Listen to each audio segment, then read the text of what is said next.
Antes daquele dia, que dia, irmãos? Do dia que Ele voltar e nós nos encontrarmos com Ele. Virá a apostasia. O que é apostasia? Nós já estamos vendo apostasia hoje. Muitos se dizendo cristãos, professando o nome de Jesus, se afastando dos fundamentos. Durante toda a história isso aconteceu. Mas vai haver um momento de intensa apostasia. Então, aquele dia, o dia do Senhor, não virá. Ou antes daquele dia, virá a apostasia. E então será revelado o homem do pecado, o filho da perdição. E este se opõe e se exalta acima de tudo o que se chama Deus. Quem é este? Todos os cristãos sabem que Paulo está falando aqui do anticristo. Então, irmãos, a vinda do Senhor e a nossa reunião com Ele não vai acontecer sem que antes haja uma grande apostasia e o anticristo se manifeste. Sabe o que os irmãos pré-tribulacionistas dizem? Que o anticristo vai se manifestar na grande tribulação. Há um consenso. Então, se ele se manifesta na grande tribulação, e Paulo está dizendo, a nossa reunião com Cristo não vai acontecer sem que antes ele se manifeste, o que nós estamos vendo? Nós vamos passar por isso. Irmãos, ele fala assim: não deixe que ninguém nos engane, quer por palavra, quer por epístola, como se tivesse vindo de nós. Aquele dia não vai acontecer sem que antes aconteça o aparecimento do anticristo. Amém? Amém. Vamos orar. Ninguém de Lisa está vendo? Vamos orar. Senhor, nós te agradecemos nesta tarde por separar um tempo para que nós pudéssemos meditar na tua palavra, Senhor. Continua a falar conosco. Nós estamos aqui reunidos em teu nome para, através da tua palavra, Senhor, nos aproximarmos de ti. Não permita, Senhor, que sejamos enganados pelas concupiscências maléficas do nosso coração, nem que sejamos, Senhor, desviados por doutrinas estranhas, Senhor, mas que possamos crescer na graça e no conhecimento de ti, Senhor, nos aprofundar nas verdades eternas que o Senhor deixou para que o seu povo conhecesse e obedecesse, Senhor. Em nome de Jesus, amém e graças a Deus. Amém, irmãos? Amém. Nós estamos estudando aqui as terças-feiras à tarde, os irmãos já sabem, o livro do Apocalipse. Vou tentar aqui colocar, como a gente sempre coloca, o texto que a gente está estudando. Semana passada nós estudamos o Apocalipse capítulo 7. Estamos ainda nesse capítulo, Apocalipse 7. Semana passada nós paramos no versículo número 12. Amém? Amém. Graças a Deus. Ver se eu consigo melhorar aqui.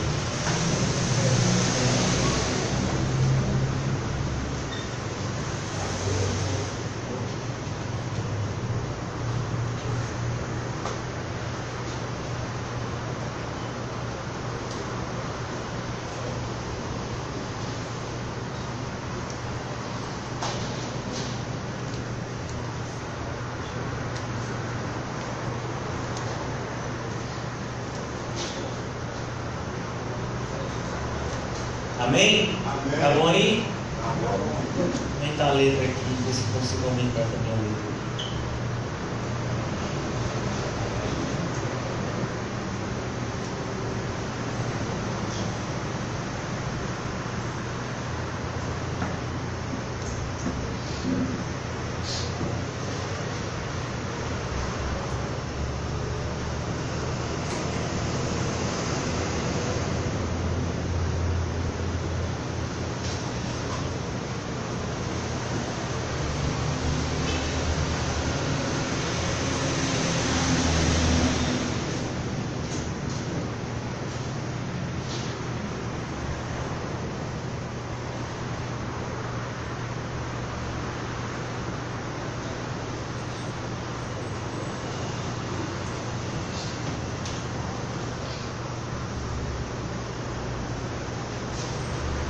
Amém?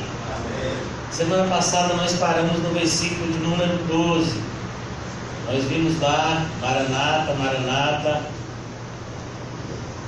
aquele que está, a comemoração daqueles que estão esperando a volta do Senhor, e eles louvam ao Senhor no céu. Louvor, glória, sabedoria, ação de graças, honra, poder e força sejam ao nosso Deus para todos sempre. Amém. E agora a gente vai ver essa parte final do capítulo 7, e a gente vai pensar um pouco ainda nesse capítulo 7. Versículo 13. Então um dos anciãos me perguntou: quem são estes que estão vestidos de branco e de onde vieram? E por que o ancião está tendo essa pergunta? Por que ele está fazendo essa pergunta ao apóstolo João? Porque ele quer interagir com o apóstolo João. Muitas vezes as perguntas são feitas na Bíblia, como por exemplo, quando Deus pergunta a Caim: aonde está o teu irmão Abel? Deus já sabia onde Caim estava, onde Abel estava, mas ele faz isso como que uma iniciativa de interação. Respondi: Senhor, tu sabes. E ele disse: estes são os que vieram da grande tribulação e lavaram as suas vestes e as branquearam no sangue do Cordeiro. Então nós percebemos aqui, irmãos, aquilo que o pastor Marcos Salles nos falou acerca do arrebatamento, que o arrebatamento ele vai ser depois da grande tribulação, juntamente com a volta de Cristo. Por mais que grande parte das igrejas evangélicas tenham abraçado essa ideia de um arrebatamento antes da tribulação, algo assim fantástico, um arrebatamento onde as pessoas vão desaparecer sem que ninguém perceba. Quando a gente vai para a Bíblia, a gente percebe que essa ideia não se sustenta. A igreja vai passar por muitas adversidades, e a igreja vai passar pela grande tribulação, e o Senhor vai dar força para a igreja, como tem dado força para a igreja durante todos os tempos, para que a igreja possa perseverar até o fim. Então ele diz: estes são os que vieram da grande tribulação e lavaram as suas vestes e as branquearam no sangue do Cordeiro. E aqui mais uma vez o apóstolo João nos ensina que só existe uma forma de justificação, que é através do sangue de Jesus. Somente existe essa forma de justificação. As nossas boas obras não nos justificam, embora as nossas boas obras sejam uma evidência da nossa salvação, as nossas boas obras não nos salvam. Aquilo que de fato vai branquear as nossas vestes, ou aquilo que vai trazer santidade para nós, é o sangue de Jesus. Por mais que os cristãos eles andem em santificação aqui na terra, não é a nossa santificação que nos faz merecer o céu, mas é o contrário. Porque nós estamos indo para o céu, aquele que nos salvou também nos santifica. E a nossa santificação desse lado da eternidade, ela vai ser o quê? Parcial. Nós vamos perceber que a carne ela vai estar sempre atrapalhando aquilo que o Espírito Santo deseja fazer através das nossas vidas e nas nossas vidas. Mas nós vamos continuar nesse caminho de santificação até o último dia. Mas as vestes brancas, elas são brancas não por conta das nossas boas obras, mas por conta do sangue do Cordeiro que nos foi aspergido. Por isso, eles estão diante do trono de Deus e servem de dia e de noite em seu santuário. Então a gente vai perceber, irmãos, que o céu ele é bem diferente do que muitas pessoas imaginam. Muitas pessoas imaginam um céu extremamente melancólico, chato, aonde você fica o tempo todo diante, supostamente, de Deus, louvando a Ele, oh glória, oh glória, oh glória, oh glória, como se a gente fosse fazer isso por toda a eternidade. Não, irmãos, assim como há ação, assim como nós glorificamos a Deus através de ações aqui na terra, nós vamos glorificar a Deus através de ações no céu. Mas aprove a Deus nos revelar apenas um pouco do céu. Os propósitos indizíveis de Deus, os propósitos indecifráveis de Deus, um deles é que Ele nos revelou muito pouco a respeito do céu, para nos fazer crer baseado naquilo que Ele revelou acerca do pecado. Ou seja, nós não vamos para o céu porque o céu é maravilhoso, nós vamos para o céu porque o céu é o lugar onde nós habitaremos com Deus. Então o próprio Deus, Ele escolheu não revelar as maravilhas do céu, para que nós entendamos que a grande maravilha do céu é o fato de lá no céu não existir pecado. Lá no céu nós não mais pecaremos. Por isso que quando nós vamos para a Bíblia, nós percebemos muito pouco acerca da descrição do céu. O próprio apóstolo Paulo, que foi até o céu, e na linguagem, né, do céu, onde habita Deus, que é o terceiro céu, ele diz: e o que eu vi não era lícito ao homem falar, porque o próprio Deus escolheu não nos revelar determinadas coisas. Somente quando nós estivermos lá é que nós teremos conhecimento dessas coisas. Então, pois eles estão diante do trono de Deus. Quem é que está diante do trono de Deus, irmãos? A igreja. Aqueles que são de Deus, eu e você, que passamos por uma vida de luta, por uma vida de dificuldade, por uma vida de tribulação. Abra comigo, por favor, se você puder, em 2 de Coríntios, capítulo 4.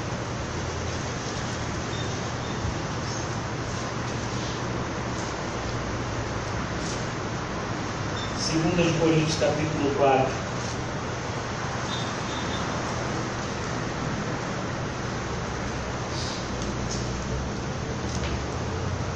A partir do versículo 16, diz assim: por isso não desanimamos.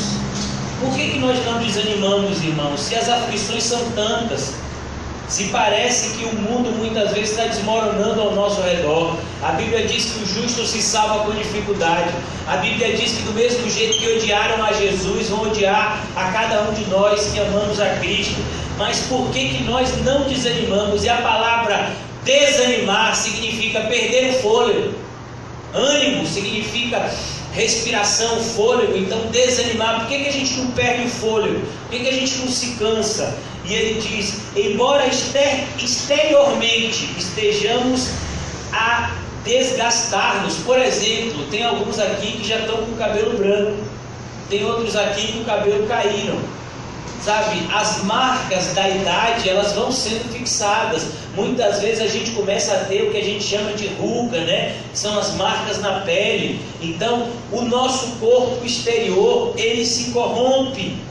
Muitas vezes nós vamos contrair algumas enfermidades decorrentes da idade, né? E aqui ele vai dizer: interiormente estamos sendo renovados dia após dia. Por quê? Porque a nossa alma, irmãos, ela não envelhece. A nossa alma, ela foi criada para viver para toda a eternidade, de forma imortal. Por isso que é o grande problema da humanidade. Já que a nossa alma, ela não pode ser morta, ela vai ter que ir para algum lugar depois que o nosso plano terreno se cumprir. E só existem dois lugares. Quais são? O céu e o inferno. Então aqui ele fala: ainda assim o nosso homem interior está sendo renovado todo dia. E no caso específico do cristão, há uma renovação do espírito a cada dia. Pois quanto mais tempo a gente tem com Deus, mais forte a gente fica. É como que quanto mais tempo a gente envelhecesse com Deus, mais novo a gente fica, com mais vigor a gente fica. Diga, minha irmã. Não, porque assim, que às vezes quando uma pessoa morre, que está ali, o cadáver da pessoa está ali, aí tem gente que diz assim: aí acabou, morreu ali, acabou, né? Mas não acabou ali, né? Não, só começou. Porque a alma dele foi para algum lugar. Para algum lugar. Ou um lugar de dor ou um lugar de alegria. Exatamente. Só está começando. Se a gente for pegar a nossa vida aqui na Terra, comparado com a nossa vida depois da Terra, é muito maior o tempo que a gente vai passar no porvir do que o tempo que a gente passa aqui. Então ele diz: pois os nossos sofrimentos leves e momentâneos. Irmãos, quem está falando que o sofrimento é leve e momentâneo é um homem que disse que foi açoitado. Você já tomou açoite? Já tomou açoite? Já tomou paulada nas costas? Já ouvi. Foi mesmo, né? Mas não foi por amor a Cristo, não foi por desobediência, né? Mas um dia vai ser por amor a Cristo. Eu profetizo isso na sua vida. Então você vai ver o seguinte: Paulo tinha sido açoitado, Paulo tinha sido chicoteado, Paulo tinha sido apedrejado, Paulo tinha passado por naufrágio. E ele diz: tudo isso que eu passei é leve e momentâneo. Irmãos, os sofrimentos que Paulo passou por amor a Cristo muitas vezes nos constrangem. E aí a gente observa e diz, não, mas tudo isso que a gente está passando é leve e momentâneo. Por quê? Porque tudo depende do referencial. Por exemplo, irmãos, se a gente pegar nossa pequenininha Lígia Priscila e botar ela do lado de seu Edson, né? Então seu Edson é grande para Lígia Priscila, é ou não é? Mas se a gente botar seu Edson do lado do pastor Ricardo, seu Edson é grande ou pequeno? Pequeno. Percebeu o referencial? Muda tudo. Então aqui é o referencial. Ele não está dizendo que a nossa luta aqui não é difícil. A nossa luta aqui é difícil. Mas ele está dizendo, comparado com a recompensa, a nossa luta se torna fácil. É como se eu dissesse para você, olha, eu quero que você vá do farol de Itapuã até o farol da Barra de joelho. Mas quando você chegar lá, o nosso irmão Júnior, que está ali no fundo, ele vai estar com a mala com R$1 milhão lhe esperando. E aí, você vai ou não vai? Quem vai aqui? Né? Você vai não, filho? Você vai? R$1 milhão? Agora o joelho vai chegar lá de carne viva. Mas e aí? Depois a gente cura, né? Depois a gente passa lá, não é não, meu filho? Não é não? Então, tudo vai depender. É por isso, irmãos, como Paulo estava olhando para a recompensa, ele via as lutas aqui. É como, por exemplo, aqui nós temos mães, né? Tem um ali que está com um bebezinho bem pequenininho. A gravidez é algo fácil? A gravidez é algo extremamente inconveniente para a mulher. Imagine você ficar com uma pessoa dentro de você e começa a pesar a barriga, e tem uma hora que você não consegue dormir, e tem uma hora que você começa a passar mal. Mas quando aquela criancinha nasce, que você vê o sorrisinho dela, aquele sofrimento, aqueles 9 meses, valeu a pena. Então aqui ele está mostrando exatamente essa realidade. Não é que o nosso sofrimento não doa, dói sim, a gente chora, mas há um renovo todas as vezes que nós olhamos para Cristo e para as suas promessas. Então ele diz aqui, nosso sofrimento é leve e momentâneo, está produzindo para nós uma glória eterna que pesa mais que todos eles. Então ele usa 2 referências aqui. Ele diz que o peso da glória é imensurável e que a glória ela não vai ser momentânea, ela vai ser o quê? Eterna. Assim fixamos os nossos olhos não naquilo que se vê, mas naquilo que não se vê, pois o que se vê é transitório, mas o que se não vê é eterno. O seu sofrimento é transitório. As promessas de Deus que você e eu recebemos em Cristo Jesus, elas são eternas. Então é isso que a igreja se fia, irmãos. É por isso que ele diz ali, olha, estes são os que vieram da grande tribulação, eles sofreram, mas eles entenderam que há uma leve e momentânea tribulação que produz um eterno peso de glória. Eles entenderam que valia a pena aquele sofrimento, como nós estudamos aqui em Apocalipse, capítulo 2, a igreja de Esmirna. Olhe, Satanás colocará alguns de vocês na prisão, sejam fiéis até a morte, e darei a vocês a coroa da vida, e de maneira nenhuma sofrerão o dano da segunda morte. Então a gente percebe, irmãos, é inevitável o sofrimento do cristão, e esse sofrimento ele só vai aumentar. Mas isso não vai diminuir a nossa alegria, porque o reino de Deus não é feito de comida e bebida, mas de justiça, paz e alegria do Espírito. É por isso que a gente vai ver o Paulo, que tinha sido açoitado por Silas, e ele faz o que à meia-noite? Ele dorme? Não, ele vai louvar o Senhor, juntamente com Silas, à meia-noite, com o seu corpo todo marcado de açoites. Então a gente observa que os sofrimentos, eles não podem tirar a nossa alegria. Sabe por quê, irmãos? Abra comigo em Romanos capítulo 8. Porque a nossa alegria está em uma pessoa, Cristo Jesus. Olha o que ele vai dizer aqui, Romanos capítulo 8, versículo 18. Eu considero que os nossos sofrimentos atuais não podem ser comparados com a glória em que em nós será revelada. Percebeu o que Paulo diz? Ele está dizendo que a gente não sofre? Não, ele está dizendo que a gente sofre. E como sofre? Mas ele está dizendo o quê? Os sofrimentos que a gente passa agora, eles não podem ser comparados com a glória que em nós será revelada. Ele diz assim, há algo que Deus tem para você, meu filho, que não dá nem para descrever. Só dá para dizer que é algo maravilhoso e que está chegando. Tenha um pouquinho de tempo. Agora, irmãos, mais adiante, nesse mesmo capítulo 8, versículo 31, o que diremos, pois, destas coisas? Se Deus é por nós, quem será contra nós? O que ele está dizendo aqui? Irmãos, é algo tão maravilhoso, que quanto mais a gente entende, mais a gente percebe que a gente não merece. Quem aqui merece o céu? Quem aqui merece as maravilhas? Eu não mereço, né? Mas eu creio que através de Cristo nós iremos para lá. Mas a ideia é essa. O que diremos, pois? Se Deus é por nós, quem será contra nós? Se Deus quis nos salvar, se Deus quis que você fosse salvo, e Ele diz: aquele que não poupou seu próprio Filho, mas entregou por todos nós, como não nos dará juntamente com Ele e de graça todas as coisas? Ele já nos deu seu próprio Filho, irmãos. Como Ele não nos dará juntamente com Ele todas as coisas?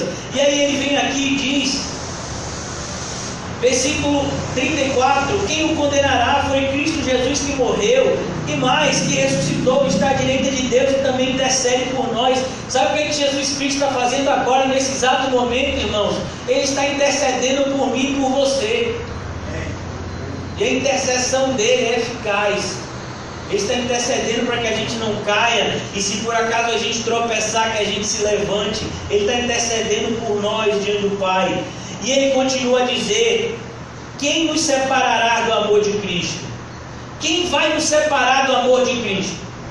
E aí ele vai dizer: o que pode nos separar do amor de Cristo? O amor de Cristo é algo tão forte na vida daqueles que foram alcançados por Ele, que é indestrutível. E aí ele vai usar alguns exemplos. Ele diz o seguinte: será a tribulação? Será que a tribulação pode nos separar do amor de Cristo? Não, ela não pode. A tribulação vai fazer com que a gente ame a Cristo mais ainda. Por quê? Porque na tribulação nós seremos por Cristo consolados. Todos aqueles que choram serão consolados. O Senhor vai consolar todos os seus filhos que estão sofrendo injustiças. E ele diz mais: o que pode nos separar? Será a angústia? Irmãos, o cristão passa por momentos de angústia. A gente se desespera acerca muitas vezes da nossa própria salvação. O apóstolo Paulo passa por isso. Em 2 Coríntios ele diz: nós nos desesperamos acerca da nossa própria vida. O cristão passa por um momento de angústia em relação a outras pessoas. Será que as pessoas que nós amamos, que hoje em dia muitas vezes estão sem Cristo, será que elas vão ser salvas, meu filho? E a gente muitas vezes fica angustiado. Às vezes a gente fica angustiado com as injustiças que a gente sofre. Mas a angústia pode nos separar do amor de Cristo? Não. E ele continua e diz: será a perseguição? Não, irmãos. Quanto mais perseguidos nós somos, mais amaremos a Cristo, porque perceberemos que o mundo é mau, mas Cristo é bom. E ele chega e diz aqui mais ainda: é a fome. Será que se eu estiver com muita fome, será que minha barriga estiver vazia, será que se os meus filhos estiverem padecendo algum tipo de necessidade, será que eu vou negar a Cristo? Não, porque os eleitos de Deus já aprenderam que nem só de pão viverá o homem, mas de toda a palavra que procede da boca de Deus. Será a nudez, e nudez aqui não está falando no sentido de falta de vergonha, mas está falando de frio. Aqui a gente mora principalmente numa cidade de muito calor, não é? Mas quem já morou no sul do país, né, sabe como muitas vezes o frio é intenso. E se você não tiver uma roupa para se cobrir, você sente dor e você pode até morrer de hipotermia. Será que o frio vai fazer com que a gente abandone a Cristo? De forma alguma. O perigo também não. A espada fala da ameaça direta, como está escrito: por amor a ti enfrentamos a morte todos os dias e fomos considerados como ovelhas destinadas ao matadouro. Os cristãos sabem que eles são ovelhas e que eles foram destinadas ao matadouro. Eles foram destinados a sofrer para a glória de Deus nesse mundo, pois Cristo escolheu ser glorificado dessa forma, através dos seus filhos, padecendo lutas e amando a Ele, demonstrando através das lutas que amam a Ele acima de todas as coisas. Mas em todas estas coisas somos mais do que vencedores por meio daquele que nos amou, pois estou convencido de que nem a morte, e nem a vida, e nem os anjos, nem os demônios, nem o presente, nem o futuro, nem qualquer poder, nem altura, nem profundidade, nem qualquer outra criação será capaz de nos separar do amor de Deus que está em Cristo Jesus, nosso Senhor. É isso que é a marca dos eleitos. Nada pode separar eles de Cristo. Nada pode separar eles de Cristo. E aqui a gente vê o final dos eleitos. Qual é o final dos eleitos? É estarem diante do trono de Deus naquele grande dia. É por isso que quando nós olhamos para essa promessa e nós olhamos para as nossas dificuldades, nós vemos que as nossas dificuldades são o quê? Pequenas, se comparadas com essa grande recompensa que todos nós receberemos naquele grande dia. Então é por isso, irmãos, que nós podemos e iremos suportar muitas coisas por amor a Cristo. E aquele que está sentado no trono estenderá sobre ele o seu tabernáculo. E essa ideia de tabernáculo aqui, irmãos, é a ideia de moradia. Significa que Deus irá morar com eles. A palavra tabernáculo significa morar com ele, né? Existe até o verbo, né? Tabernaculizar, né? Eu acho que é esse o verbo, não sei se é esse, mas no hebraico existe, significa estar com essa pessoa, morar com essa pessoa, e é isso que Cristo é. Cristo é o nosso tabernáculo, pois Ele é Deus conosco, Ele é o Emanuel. Então aqui a gente percebe, Ele está sentado no trono e Ele está agora vivendo com o seu povo. Essa é a grande esperança da igreja. O momento em que nós encontraremos com aquele que sempre está conosco. Olha que coisa. Vem cá, eu vou me encontrar com Cristo, mas Ele já está com a gente aqui. Tá, você está vendo Ele? Ele está aqui. Você está sentindo Ele? Ele está aqui. Então muitas vezes, irmãos, nós não temos essa percepção, mas a nossa proximidade com Cristo aqui ainda é parcial, mas naquele grande dia nós vamos estar com Ele plenamente, totalmente. Versículo 16: nunca mais terão fome, nunca mais terão sede. É por isso, irmãos, que nós já explicamos aqui no início do estudo do Apocalipse, que o livro do Apocalipse, ele foi escrito em forma repetitiva. João, ele vai contar várias vezes a mesma história. O livro do Apocalipse são 7 ciclos que contam a mesma história. Qual é a história? Desde a ascensão de Jesus e a instituição da igreja aqui na terra até a consumação dos tempos. Então, durante 7 vezes isso vai ser contado. Então, aqui a gente vai perceber que esse segundo ciclo, o primeiro ciclo vai do capítulo 1 ao 3, e o segundo ciclo se termina aqui no capítulo 7, vai do capítulo 4 ao capítulo 7, o segundo ciclo. Por isso que a gente vai ver aqui, nesse versículo 16, algo muito parecido com o que a gente encontra lá no finalzinho do livro. Abra, por favor, no capítulo 21 do livro do Apocalipse.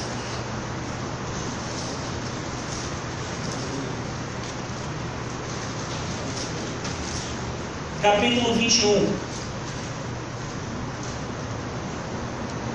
a partir do versículo de número 1.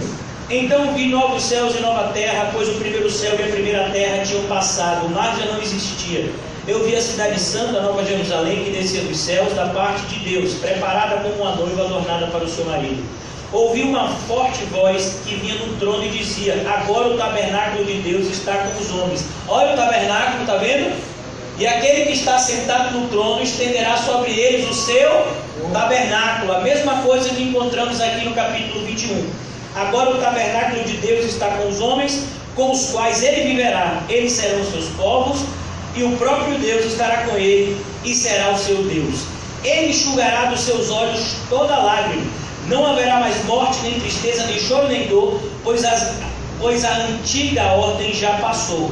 Então aqui a gente percebe, irmãos, que o apóstolo João, ele chega ao final do primeiro ciclo, do segundo ciclo da revelação. Ele está vendo como é que vai ser o fim da igreja, como é que vai ser o fim dos eleitos, quando Cristo voltar, quando nós estivermos com Ele na glória. Como é que vai ser? Vai ser assim, nunca mais terão fome, nunca mais terão sede. O que é que ele está falando aqui? Ele está falando que todas as nossas necessidades estarão supridas em Cristo. Enquanto nós estamos aqui nesse mundo, nós passamos por necessidades. Nós, por exemplo, temos a necessidade de dormir. Algum de vocês aqui já conseguiu ficar mais de uma semana sem dormir? Eu acho que a gente não consegue nem 2 dias sem dormir. A gente dá um cochilinho, mas a gente dá. Por quê? Você já conseguiu ficar uma semana sem dormir, filho? Eu fiquei 9 dias, mas cada dia foi, né? Então é isso. Naturalmente a gente não consegue. E depois o corpo cobra. Porque o corpo precisa de quê? De um descanso.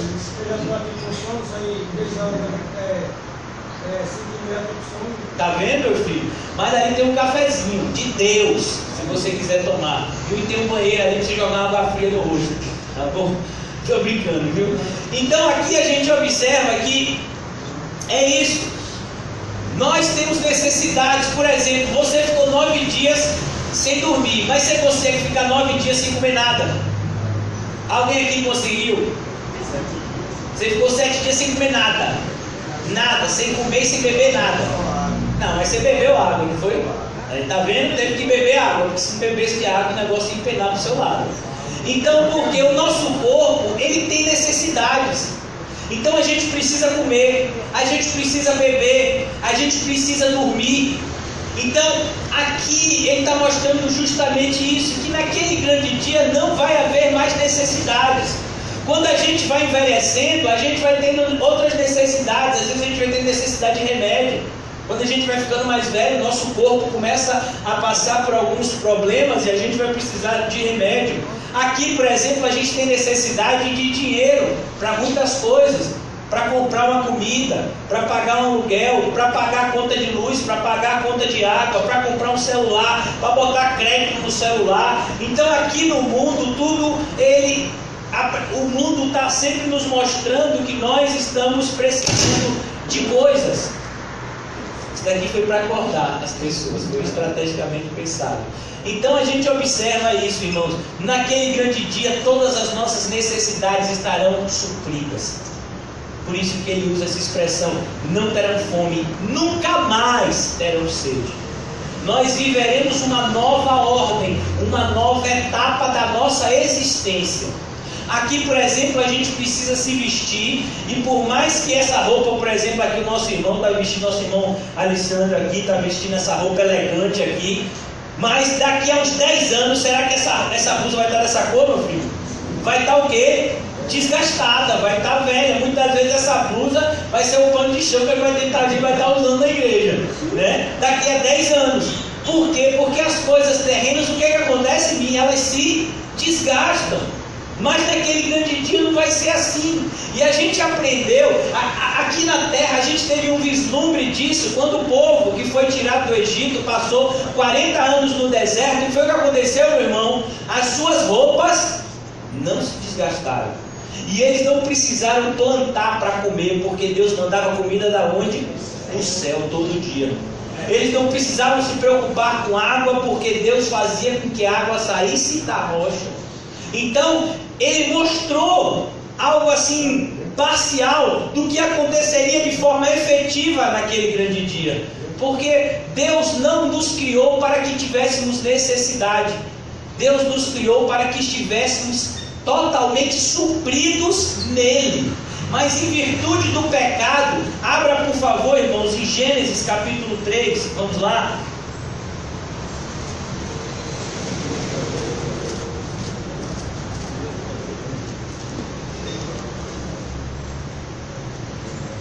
Gênesis capítulo 3, a partir do versículo 17.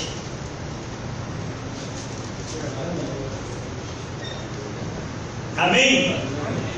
E ao homem declarou: visto que você deu ouvidos à sua mulher e comeu do fruto da árvore do qual eu lhe ordenara que não comesse, maldita é a terra por tua causa. Olhe, a terra agora é maldita.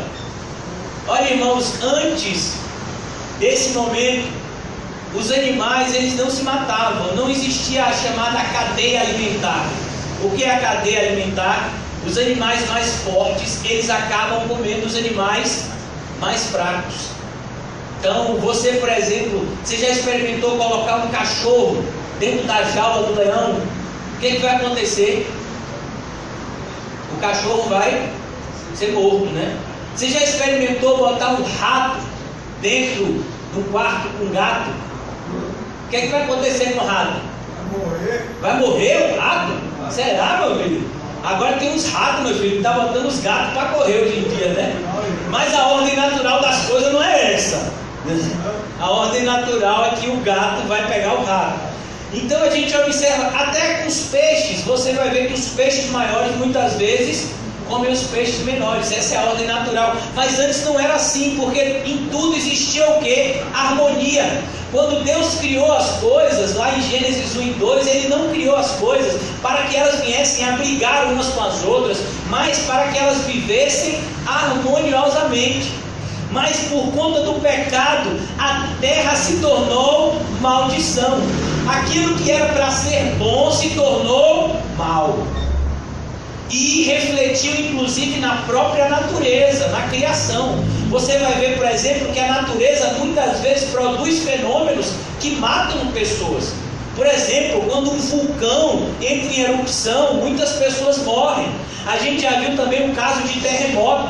Quando as placas tectônicas elas se movimentam e produzem os chamados terremotos, muitas pessoas morrem.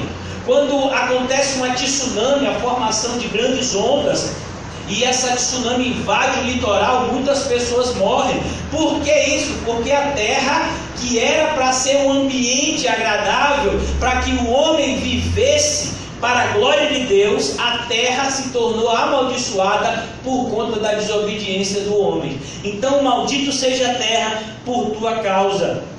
E diz mais: você se alimentará dela todos os dias da sua vida. Sabe, antes era o próprio Deus que alimentava o homem. O homem não precisava se preocupar em fortalecer o seu corpo. Nós tínhamos um corpo que era diferente dessa constituição genética e física que a gente tem agora. Ela te dará espinhos e ervas daninhas. A terra, que antigamente era uma terra frutífera, vocês se lembram que na criação Deus fez com que nascessem todas as árvores frutíferas, e Ele vai dizer para o homem o quê? Você pode comer de todas as frutas do jardim, menos da árvore que está no meio do jardim. Dessa você não pode comer. Agora, em vez de dar essas frutas de maneira agradável, a terra vai dar o quê? Espinhos e ervas daninhas. Então as frutas não vão mais brotar do céu. Agora, se você quiser uma fruta, você vai ter que arar a terra, você vai ter que plantar, você vai ter que colher, você vai ter que suar. É isso que ele diz aqui, ó. E diz: ela lhe dará espinhos e ervas daninhas. A terra não vai mais facilitar a sua vida, ela vai dificultar a sua vida. E você terá que alimentar-se das plantas do campo com o suor do seu rosto. Antigamente Deus proporcionava tudo para nós, sem que houvesse da nossa parte qualquer esforço.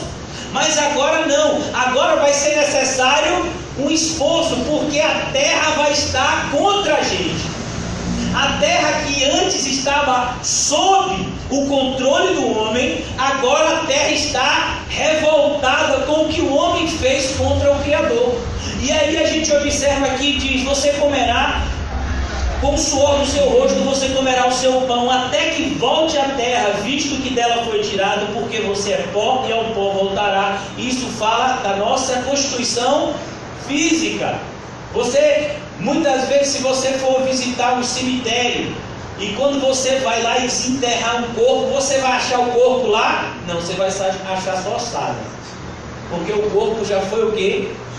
Comido pela terra. Então a gente percebe aqui, irmãos, que naquele grande dia as coisas vão ser diferentes.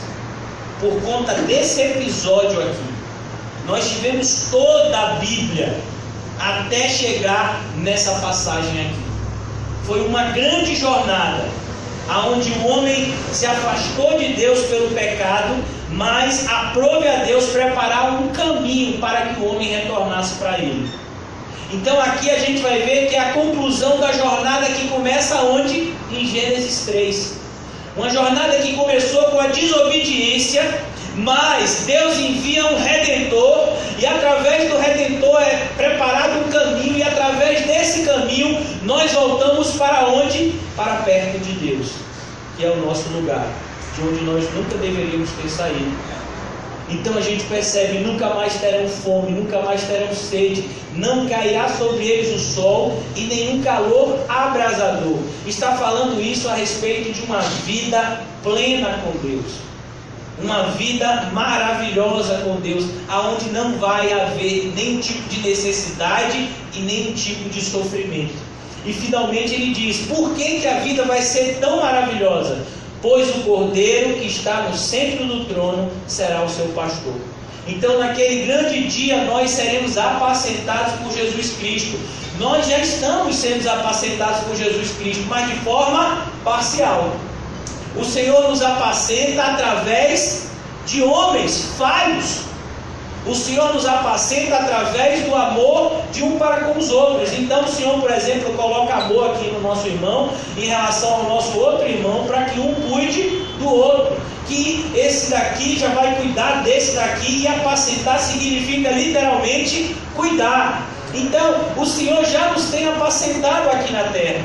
Quando ele separa homens, pastores e mestres para guiarem o seu rebanho, e quando o Senhor forma a sua igreja, e a igreja é formada de pessoas que amam a Deus acima de todas as coisas e amam o seu próximo como a si mesmo, e essas pessoas elas cuidam uma das outras. Não é o que está escrito, por exemplo, em Hebreus capítulo 10, qual é o motivo da gente estar na igreja e por que a gente não deve abandonar a igreja? Está escrito, quanto mais percebemos que o fim se aproxima, devemos estar juntos na congregação, admoestando uns aos outros ao amor e as boas obras. Então nós estamos sendo apacentados, mas de forma parcial. Naquele grande dia nós teremos um contato direto com o nosso Salvador. Como o próprio Paulo vai dizer em uma das suas cartas, ele diz, porque agora nós conhecemos em parte, mas chegará um dia em que nós conheceremos a Deus como nós somos conhecidos por Ele,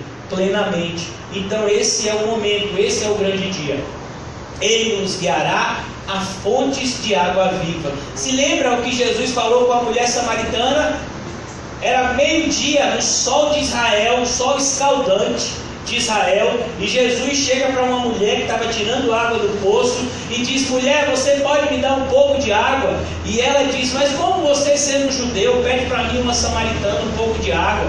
E Jesus lhe disse, se você soubesse quem fala com você, era você que me pediria, e eu te daria água viva.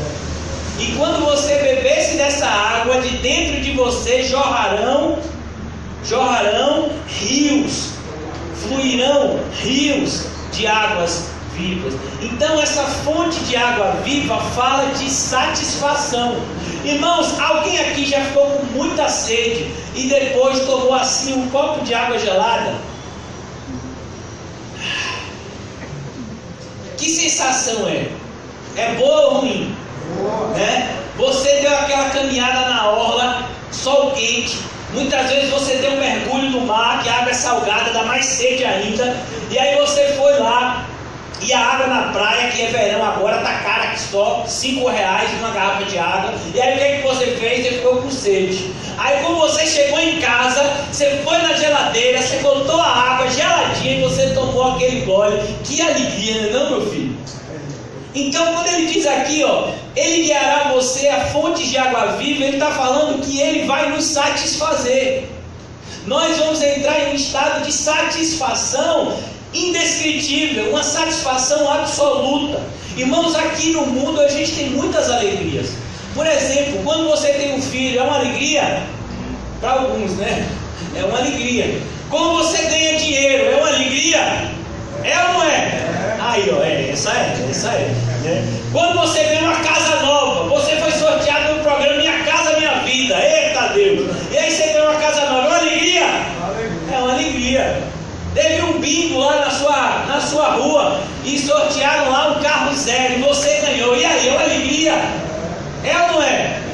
Você foi no Iguatemi, meu filho, no período do final do ano, e você comprou um sorvete casquinha da McDonald's. Aí você pegou e se inscreveu no sorteio, ganhou uma Ferrari, 0 km, no sorteio de final de ano do Iguatemi. Porque você comeu uma casquinha da McDonald's. É uma alegria? É uma alegria? É ou não é? Então todas essas alegrias, elas são parciais. Aqui quem é Bahia? Quem é Vitória? Então vamos dizer que, sabe, o Bahia foi campeão da Copa Sul-Americana. É uma alegria? É uma alegria? O Vitória foi campeão da Copa do Brasil. É uma alegria? Então, aqui no mundo, a gente passa por momentos em que a gente passa por uma alegria muito grande. Às vezes a alegria é tão grande que a gente chora. Que loucura, né? Por exemplo, digamos que você está 20 anos sem ver a sua mãe. E aí você vai lá, olha para sua mãe. Quando você olha para ela, o que é que você faz? Você chora. Mas você não está alegre? Tá, mas você chora. Porque às vezes a alegria é tão grande que a gente não consegue se conter. Então, se aqui no mundo a gente passa por momentos de intensa alegria, imagine naquele dia, irmão. É verdade. Aonde nós vamos estar completamente satisfeitos em Cristo. Cristo irá nos completar de uma maneira que não dá para descrever. A gente vai ver isso, por exemplo, em Efésios capítulo 5. Paulo vai dizer, olha, a união de Cristo e a igreja é um grande mistério. É algo tão profundo que não tem como a gente descrever de maneira plena aqui na terra. Isso é um grande mistério. Mas vai acontecer, irmãos. Vai acontecer. Nós entraremos em um estado de felicidade indescritível. É por isso que Deus muitas vezes nos presenteia com a doença chamada depressão. Porque imagine que os deprimidos como estarão alegres no céu. Sabe? Quando toda a tristeza foi embora e a alegria entrar no peito, eu acho que tem gente que vai chegar no céu, meu filho, e vai ficar uns 5 dias só correndo de alegria. Você já viu o cachorro preso quando solta? Ele sai correndo igual um doido, né? Desempestado. Vai ser alguns de nós no céu. Vai ser uma sensação tão grande de alegria no peito que a gente vai sair correndo para a torcida. Oh, aleluia, oh, aleluia, oh, aleluia, oh, aleluia. E o Senhor diz, calma, meu filho, já só está começando. Não, Senhor, oh, glória a Deus. Rapaz, glória a Deus no céu, vai ter uma força, viu? A gente já está glória a Deus aqui na terra, glória a Deus bem fajuto, né? E às vezes até mentiroso.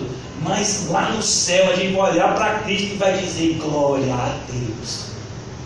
Sabe, vai chegar esse dia, irmão. Você acredita nisso? Se você não acredita nisso, peça que Cristo te dê fé, irmão.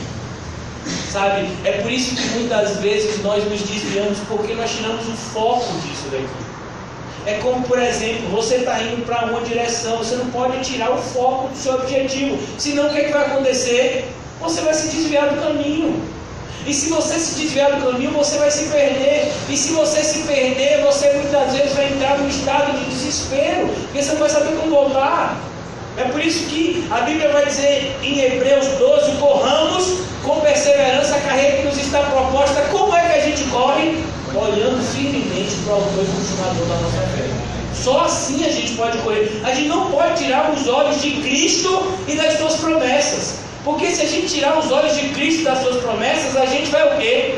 A gente vai começar a entrar na dúvida, e a dúvida vai começar a gerar incerteza, e a incerteza vai começar a gerar desespero no nosso coração. Então a gente observa aqui, Ele nos guiará a fontes de água viva, e Deus enxugará dos seus olhos toda lágrima. Irmãos, naquele grande dia, Deus enxugará dos nossos olhos toda lágrima. Isso significa o quê? Uma consolação absoluta. Naquele dia, o Senhor vai te restaurar de tal forma que você não vai ter mais nenhum motivo para chorar. Todas as suas tristezas, elas irão embora instantaneamente quando você chegar nesse grande momento da sua existência. Irmãos, a gente chega agora ao fim do capítulo 7, mas antes da gente concluir, eu queria fazer um resumo desse capítulo 7. Foi o que a gente estudou na semana passada e nessa semana. Quando a gente vê aqui, por exemplo, que esse capítulo 7, a gente muitas vezes perde tempo com bobagens, como que são os 144 mil, será que é um grupo fechado, será que não é? 12, que tribos são essas? Né? E aqui, na verdade, o que esse capítulo nos mostra aqui, em primeiro lugar, é que os escolhidos vão ser selados. Eu e você fomos selados com um selo. Como é o nome desse selo? Espírito Santo. Nós fomos selados com o Espírito Santo da promessa. Ser selado com o Espírito Santo, irmãos, nada tem a ver com você rodopiar e cair. Ser selado com o Espírito Santo tem a ver com o momento em que Deus regenera você e convence você do pecado, da justiça e do juízo, e convence a você que Jesus Cristo é o seu Salvador. Irmãos, quando nós dizemos que Cristo é o Filho do Deus Altíssimo e Ele é o Cordeiro de Deus que tira o pecado do mundo, não é carne e sangue que podem revelar essas coisas, somente o Pai que está no céu que revela. É isso que a gente vai ler em Mateus capítulo 16. Então aqui nesse capítulo 7 a gente viu que todos os eleitos de Deus, eles vão ser selados, eles vão receber um selo. Mais adiante a gente vai perceber que aqueles que não são de Deus também vão ser selados. Quem não são de Deus não vai receber o selo do Espírito Santo, vai receber o selo da besta, o 666, que não é uma tatuagem, mas que simboliza um número. São homens que vivem para si mesmo, pessoas que pensam em si. O número 6 é o número do homem na Bíblia, e 3 vezes 6 significa o Deus dessas pessoas é o próprio ventre, é o próprio ventre. Eles desejam fazer aquilo que querem e eles fazem aquilo que desejam, porque eles não estão nem aí para Deus. Essa é a marca do mal. A marca do mal é o quê? É uma rejeição, é um desprezo pelas coisas de Deus e uma busca para a satisfação dos prazeres carnais que muitas vezes Deus abomina. Então a gente vai perceber, irmãos, nesse capítulo 7, essa grande verdade, que os eleitos serão selados. E aqui a gente vai ver no versículo 3 do capítulo 7. Não danifiquem nem a terra, nem o mar, nem as aves, até que selemos a testa de todos os servos do nosso Deus. Todos os servos de Deus serão selados. Você já recebeu o selo do Espírito Santo? Você nasceu de novo? Você tem servido a Deus em espírito e verdade? A segunda verdade, meu irmão, que a gente percebe aqui nesse capítulo 7, é que só existe uma forma de nos purificar. É através da fé no sangue de Jesus. Sabe, você não pode purificar-se a si mesmo através de nenhuma atitude. Então não adianta você jejuar. Você pode até jejuar, jejum é uma coisa boa, mas o jejum não vai te purificar. O jejum pode te aproximar mais de Deus, mas ele não vai te purificar. Ler a Bíblia não vai te purificar. Orar não vai te purificar. Muitas coisas que devemos fazer que são maravilhosas, elas não nos purificam. Elas muitas vezes são a evidência de que nós já fomos purificados, santificados pelo sangue de Jesus. A única coisa que de fato nos purifica e nos limpa de todo pecado, que é, meu irmão? Diga aí, o sangue de Jesus. É o sangue de Jesus, somente Ele pode nos purificar de todo pecado. Foi o que a gente viu ali, ó. As vestiduras brancas, elas foram o quê? Branqueadas através do sangue do Cordeiro. Então, é isso que nos purifica de todo pecado, o sangue de Jesus. A terceira verdade aqui nesse capítulo 7. Deus não vai nos livrar da grande tribulação. Nós vamos ter que enfrentar momentos desafiadores cada vez mais. Sabe, irmãos, abra comigo no capítulo 24 do Evangelho de Mateus. Foi até um capítulo que o pastor Marcos Salles falou aqui, vocês ficaram prestando atenção no vídeo que foi colocado. Capítulo 24 é o sermão escatológico de Jesus.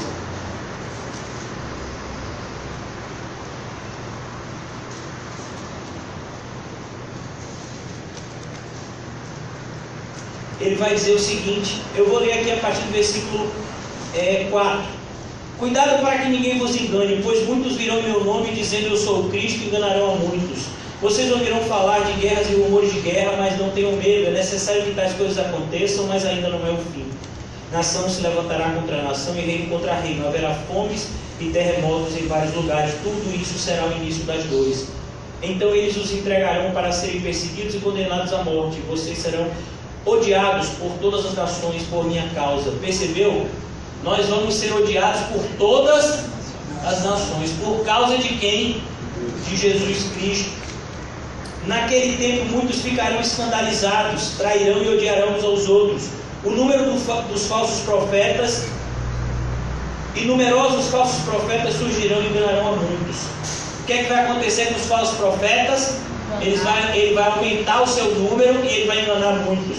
Devido ao aumento da maldade, o amor de quase todos se esfriará. Mas aquele que perseverar até o fim, será salvo. Então nós observamos, irmãos, essa verdade. Agora, irmãos, nos versículo 24: pois aparecerão falsos cristos e falsos profetas, que realizarão grandes sinais e maravilhas, para, se possível, enganar os teus eleitos. Vejam que eu os avisei antecipadamente. Assim, se alguém disser está lá no deserto, não saia.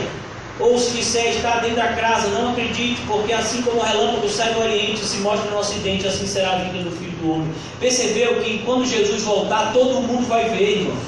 Ele não vai voltar dessa forma invisível para um grupo de pessoas, como algumas pessoas acreditam. Isso é uma anedota, isso é uma fantasia, isso não tem parâmetro bíblico. Quando Jesus voltar, todo mundo vai ver. Todo olho vai perceber a volta de Jesus. E é nesse momento que nós nos encontraremos com Ele. Então a igreja precisa se preparar para tempos mais difíceis ainda.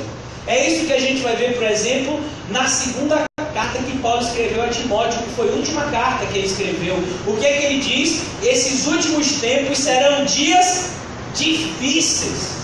E depois ele vai dizer no capítulo 4: as pessoas não suportarão a sã doutrina, mas você prega a palavra, meu filho. Então a igreja precisa se preparar para tempos mais difíceis ainda. Você acha que aqui no Brasil tem muitos falsos mestres? Vai aumentar, meu filho, o número deles. Você acha que aqui no Brasil, sabe, a gente já tem recebido algum tipo de perseguição religiosa? Não tem não, meu filho, mas vai chegar aqui também. Vai aumentar. Nós vamos ser muitas vezes maltratados, escarnecidos. Hoje acontece de forma o quê? Indireta. Muitas vezes no seu trabalho, uma pessoa vai lhe maltratar só porque você é cristão. Muitas vezes no seu bairro, uma pessoa vai lhe perseguir só porque você é cristão. Mas essa perseguição está acontecendo ainda de forma indireta. Mas vai chegar um momento onde essa perseguição vai ser direta. No momento em que você se identificar como cristão, você vai ser perseguido, você vai ser denegrido e você vai ser muitas vezes morto. Então a gente tem que se preparar para dias como esse. E finalmente, irmãos, concluindo aqui, apesar de tudo isso, o povo de Deus vai triunfar no final. Independentemente das perseguições do tempo presente, vale a pena ser crente, meu irmão. Deixe que as pessoas deem risada, deixe que as pessoas brinquem com o nome de Deus, deixe que as pessoas sejam irreverentes. Aqui mesmo no CAC, o CAC aqui, que muitas vezes são poucas pessoas, sabe, quase que nunca aumenta de 20 pessoas, o número é de 10 a 20 pessoas, mas você encontra num grupo tão pequeno pessoas que vêm para cá de fato buscar a Deus e ter uma melhora, enquanto que tem pessoas que vêm aqui só passar um tempo e muitas vezes atrapalhar a caminhada do outro.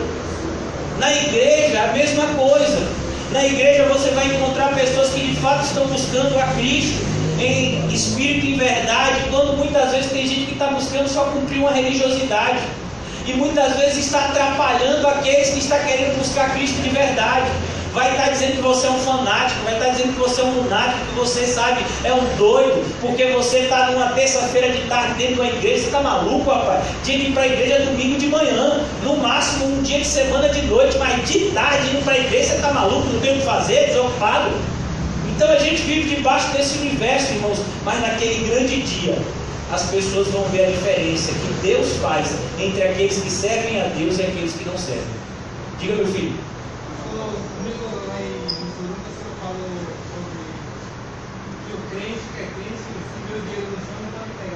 Não, claro que não. Ô, gente, é seu? A gente não pode não pegar nem dinheiro nem nada no chão. Por exemplo, você encontrou um celular desse no chão, você pega para devolver para o dono, né?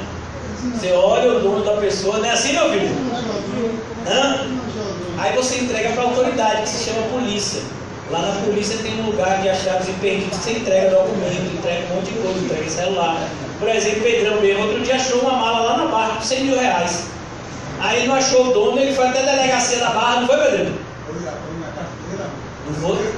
Aí, tá vendo? Foi lá, deixou lá. Não deu cargo. Achou o dono, não foi? Aí, tá vendo?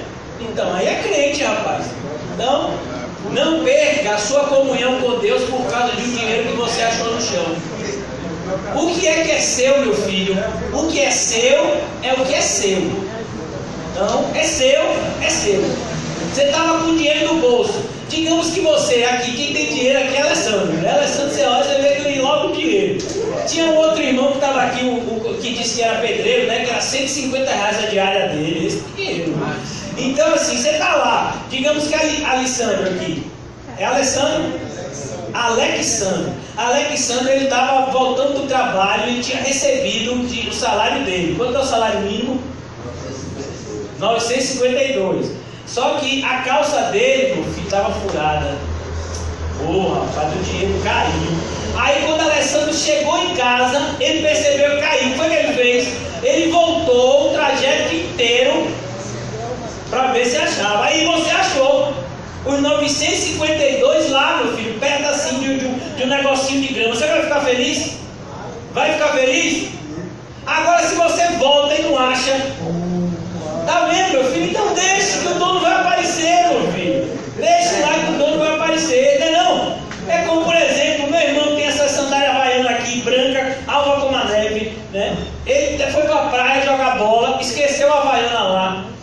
Aí depois ele só se lembrou de noite.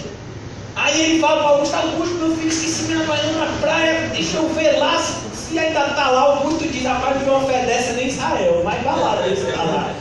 Aí ele volta lá na praia e a havaiana não tá lá, rapaz. Você vai ficar alegre?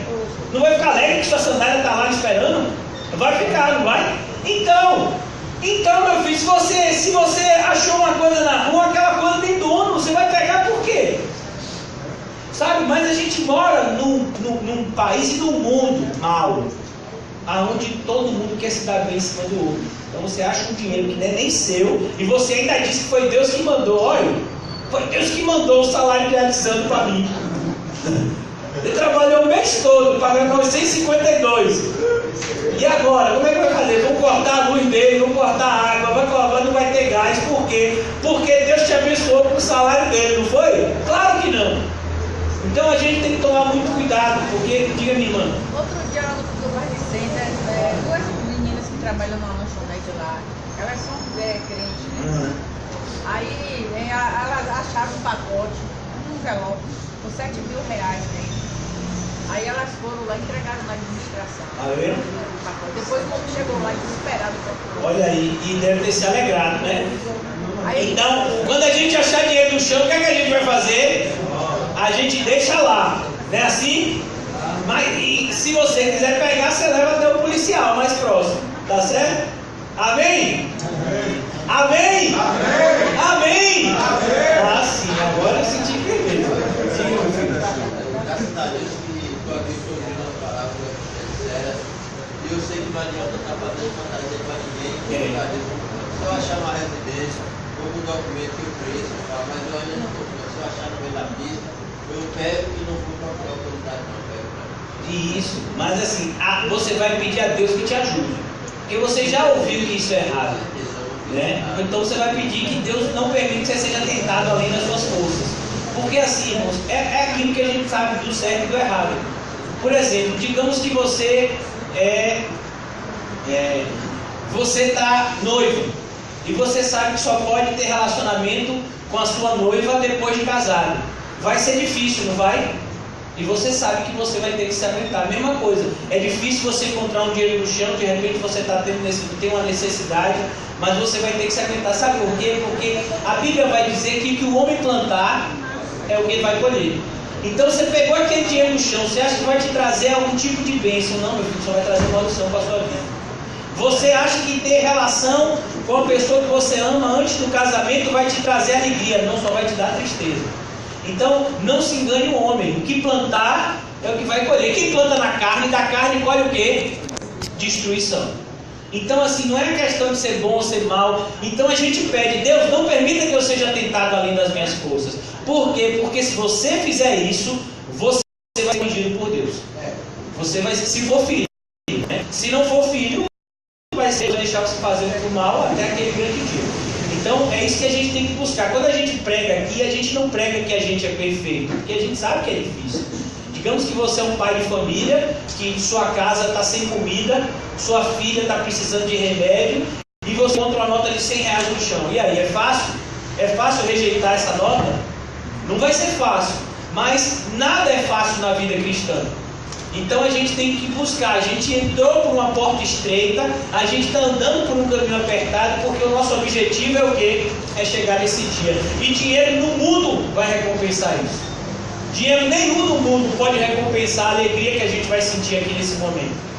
Então a gente tem que imaginar isso, que as coisas eternas, elas são muito melhores do que as coisas transitórias. Mesmo que, por exemplo, você, meu filho, diga aí seu nome completo. Leite do sangue. Rapaz, isso é coisa de chique. Leite do sangue, nome chique, né? Tem nome chique. Digamos que você tem 10 milhões de reais. Você ganhou hoje 10 milhões de reais. Daqui a um ano, será que você ainda tem 10 milhões de reais? Né? Muito provavelmente não tem nem metade.